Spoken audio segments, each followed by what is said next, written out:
चलेगी नहीं चलेगी, अरे नहीं चलेगी नहीं चलेगी, अरे बंद करो, नफरत फैलाना बंद करो, बंद करो, नफरत फैलाना बंद करो। नहीं चलेगी, दादागिरी नहीं चलेगी, नहीं चलेगी, दादागिरी नहीं चलेगी।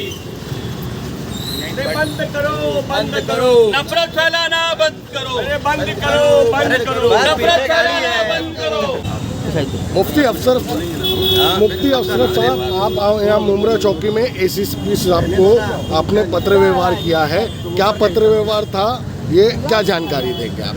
आज हमारे राष्ट्रवादी पार्टी शरद चंद्र पवार और हमारे सारे पदाधिकारी आज हम लोगों ने एसीपी साहब और जो हमारे सीनियर पुलिस साहब हैं, हमने उनसे भेंट की और हमने उनसे मुलाकात की। उस मुलाकात के अंदर हमने ये बताया कि हमारे महाराष्ट्र के अंदर अहमदनगर, जिसका इस वक्त नाम है अहिल्या नगर, उसका एक आमदार है अजित पवार गढ़ का, राष्ट्रवादी अजित पवार गढ़ का, जिसका नाम है संग्राम पाटिल। उसने एक संग्राम जगताप, उसने एक ऐसा बयान दिया है जिससे हमारे समाज को नहीं बल्कि पूरे देश के अंदर एक चिंता की भावना जगी है। जिसने ये कहा था कि जहाँ जहाँ रहेगा लांडिया वहाँ चलेगा डांडिया, जहाँ पर आएगा अली पीछे आएगा बजरंग बली। तो मैं आपके माध्यम से कहना चाहता हूँ, मौला अली की हमको ये तालीम है कि अगर संग्राम जगताप भी नहीं, कोई इंसान भूखा प्यासा रहे तो मौला अली की तालीम, पहले खुद भूखे रहो और सामने वाले को खाना खिलाओ। हमने पुलिस से ये मांगनी की है कि उनके ऊपर गुना दाखिल किया जाए। और मैं पूरे मुमरा को बताना चाहता हूँ कि जो लोग मुमरा में आकर ये कहते थे कि अमी पण सेकुलर आहे, अभी कोना विरोध काम करत नहीं, हम सब लोग एक विचारधारा के लोग हैं। मैं अजित पवार गुट के लोगों से सवाल करना चाहता हूँ, आप ही का आमदार ये कहता है कि जहाँ रहेगा लांडिया वहाँ चलेगा डांडिया, तो बताओ तुम उसके ऊपर कार्रवाई कब करोगे या तुम अपनी पार्टी को कब छोड़ोगे?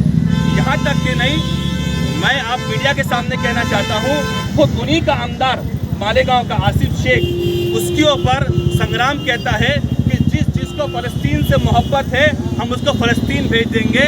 तो मैं संग्राम को बताना चाहता हूँ, ये भारत की परंपरा है, ये छत्रपति शिवाजी महाराज, डॉक्टर बाबा साहब अम्बेडकर, शिव शाहू फूले अम्बेडकर और मौलाना अबुल कलाम आज़ाद की शिकवन है कि जिस इंसान के ऊपर अन्याय हो उसके लिए आवाज़ उठाओ। तो तुम हमको फ़लस्तीन भेजोगे, मुमरा वालों को फ़लस्तीन भेजोगे, हमारे समाज को फ़लस्तीन भेजोगे, हम जाने तैयार है, तुम बताओ तुम हमको कब भेजोगे?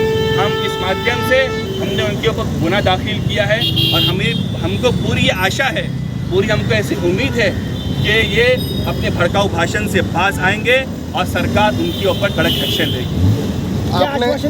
आपने जो पत्र व्यवहार किया है, एसीपी साहब ने आपको क्या आश्वासन दिया है? एसीपी साहब ने कहा है कि हम उनके ऊपर 153 PNS भारतीय न्याय संहिता और 295 और 298 जो कलम है हम उनके ऊपर लगाएंगे और संग्राम जगताप के ऊपर हम ये कार्रवाई करेंगे।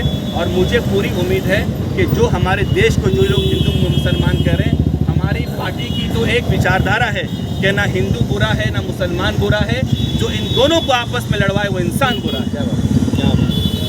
अस्सलाम वालेकुम। जैसे कि मैं आप सबको बताना चाहता हूँ कि आज हम लोग हमारे थाना के जो माइनॉरिटी के प्रेसिडेंट है मुफ्ती अशरफ साहब, उनकी अध्यक्षता में यहाँ पे आज हम लोग मुमरा पुलिस चौकी में आज एक डेलीगेशन लेके हमारे यहाँ के एसीपी साहब और सीनियर साहब से मिलने के लिए हमने इस डेलीगेशन के थ्रू मुमरा सीनियर और मुमरा के एसीपी साहब को इस बात से अवगत कराया है कि अहमदनगर के जो MLA है अजित दादा पवार के संग्राम जगताप, जिन्होंने मुसलमानों के खिलाफ एक विवादित बयान दिया है, उस विवादित बयान को हम लोग ने एसीपी साहब और सीनियर साहब से बताया और हमने उनसे मांग की है कि आप इस बारे में कुछ एक्शन लीजिए।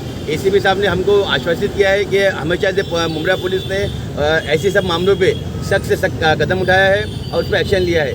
मेरी आप लोगों के माध्यम से गुजारिश है उन लोगों से जो मुमरा में बड़े बड़े दावे करते हैं, अजित दादा पवार गुट के नगर सेवक हो या माजी नगर सेवक हो या कार्यकर्ता हो, या उनके लीडर जो मुमरा में आके मुमरा वालों को, मुमरा के मुसलमानों को जो बेवकूफ़ बनाने का काम करते हैं कि हम सेकुलर है, हम सेकुलरों के साथ में है, तो मेरा खुला चैलेंज है अजीत दादा पवार के सारे कार्यकर्ताओं को कि आपकी पार्टी का एमएलए मुसलमानों के खिलाफ इतना गंदा और इतना घटिया बयान देता है, तो अगर तुम्हारे अंदर ज़रा भी शर्म बाकी रहेंगी, तुम्हारे अंदर ज़रा भी ईमान बाकी रहेगा, तो आइए और आके खुल के अपना विरोध प्रदर्शन कीजिए। अगर आपके अंदर थोड़े से भी ईमान बाकी रहेगा तो मैं चाहता हूं कि आप इसका विरोध प्रदर्शन कीजिए, या अगर आपने विरोध नहीं प्रदर्शन किया तो हम ये समझ लेंगे कि आपके अंदर का मुसलमान मर चुका है और आप भी जो है उन फिरका परस्त ताकतों के साथ मिल चुके हो।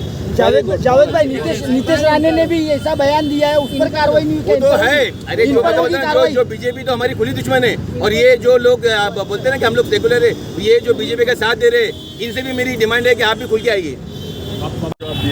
2014 से जब से सांप्रदायिक ताकतों की जो सरकार आई है, बार बार माइनॉरिटीज़ के ऊपर कोई बातों को लेके कोई भाषण भड़काऊ भाषण देता है, कोई मॉब लिंचिंग के ऊपर कोई समाज को तकलीफ देने की कोशिश करता है। मैं सरकार से यही निवेदन करूंगा कि ये बार बार कोशिश करने के बाद आप उस पर क्या एक्शन लेते हो। मैं अजीत दादा ग्रुप के सभी जो नेता हैं उनके और जो सम्मानीय नगर सेवक है, जो माजी नगर सेवक है और कार्यकर्ता हैं, आप उस जो आमदार है उसके खिलाफ विरोध प्रदर्शन करके उसके ऊपर एक्शन लेने के लिए आपके नेता अजीत दादा पवार को क्या आप ज्ञापन दोगे, या आप लेटर दोगे, या आप कोई सेकुलर ढोकला आपका दोगलापन या समाज को दिखा के फिर वो सेकुलर लोगों को वोट मांगने के लिए आप बाजार में घूमोगे? या आप ये दोहरा मापदंड नहीं चलेगा। आपके आमदार को सस्पेंड किया जाए। मैं भारत सरकार से निवेदन करूंगा कि उसने एक सांप्रदायिक और एक माइनॉरिटी को सांप्रदायिक भाषण दिया है, सांप्रदायिक ताकतों को खिलाफ मिलके भाषण दिया है और माइनॉरिटीज़ के खिलाफ गंदी भाषा का प्रयोग किया है। मैं उसका राजीनामा सरकार ले, मैं सरकार से निवेदन करता हूँ। मैं एक आखिरी बात बोलना चाहता हूँ आपको मैडम, जैसे एक बात मशहूर है कि खरबूजा खरबूजे को देखकर रंग बदलता है ना। इनकी युति किसके साथ है? भाजपा के साथ। वो छोटा से एमएलए, क्या नाम है उसका भाजपा वाला? नीतीश राणे। हाँ, नाम मुझे मालूम है। हाँ, नीतीश राणे ही है, छोटा से। वो जैसे भड़काऊ भाषण मुसलमानों के खिलाफ, दलित भाइयों के खिलाफ देता है, आज ये भाजपा के साथ में रहकर इनका रंग बदल गया। आज ये जो लोग कहते थे कि हम भी सेकुलर हैं, हमारी विचारधारा भी सेकुलर है, आज ये लोग नीतीश राणे जैसी की ज़बान बोल रहे हैं। और मुझे पूरी उम्मीद है कि आने वाले इलेक्शन के अंदर आवाम जनता इनको फिर से बेनकाब कर देगी। उनके खिलाफ आप प्रोटेस्ट कर रहे हैं, लेकिन आप लोग यहाँ पर एक विवादित नारा लगा रहे हैं। विवादित नारा मतलब जब वो इतने नीचे एक एमएलए जिसको बाबा साहब अम्बेडकर ने संविधान दिया और लोगों ने उसको एमएलए बनाया, और वो हमारे भाइयों को अगर खुला बोलता है तो हमने क्या विवाद किया? अरे हमारा तो वो अजीत दादा है ना, अजीत दादा आप सेकुलर है, आप सेकुलर का वोटिंग मांगते हो तो पहले उसका राजीनामा दो, फिर आगे बात करो। ऐसा एक एक एमएलए एक एक भड़काऊ भाषण करता है। और यहाँ के जो नगर सेवक है नजीमुल्ला गढ़ के, यहाँ के जो नेता है राजन दादा, वो भी मुस्लिम समाज की बात करते हैं। अगर उनमें ईमान बाकी है, वोट के लिए खाली मुस्लिम समाज के साथ में मत आओ। इस वक्त तुम आओ और उसका निषेध करो, तब मैं सही दिल से तुमको मानूंगा। राष्ट्रवादी आमदार आहे संग्राम जगताप अहिल्यानगरचे। रेसिपी साहेब कसं आहे ना, म्हणजे संग्राम जगताप जे आहे ना ते राष्ट्रवादी अजितगडचे आमदार आहे, अहिल्यानगर अहमदनगरचा जे पूर्वी नाव होता। ते सभामध्ये असा उल्लेख केला होता की जहाँ रहेगा डांडिया वहाँ चलेगा डांडिया, आणि सगळे माझे स्थळ एव्हिडन्स आहे। नंतर ते साहेब काय बोलला होता कि जहाँ जहाँ रहेगा अली उसके पीछे आएगा बजरंग बली। तो साहेब असा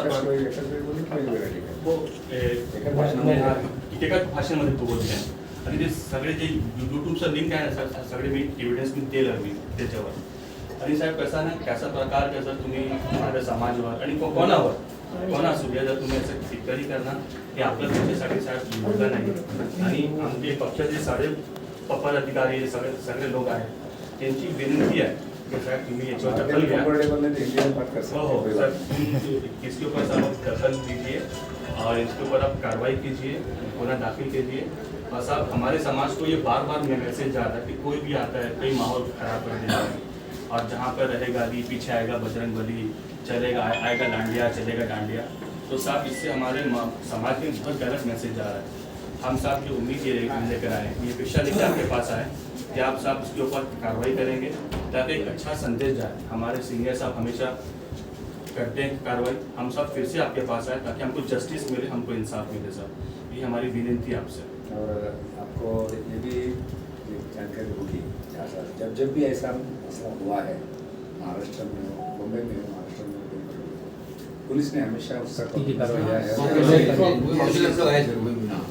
और जिसने भी ऐसा माहौल ख़राब करने की कोशिश की है, उसकी जो कोशिश है पुलिस ने नाकामयाब की है, या आप लोग जानते हैं।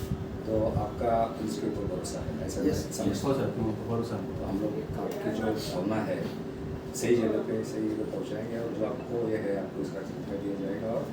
और आपकी जो आपने जो इतने लोग तादाद में लोग आए हैं, आपके हम लोग कॉग्निजेंस लेते हैं और उसके ऊपर थोड़ा रवि में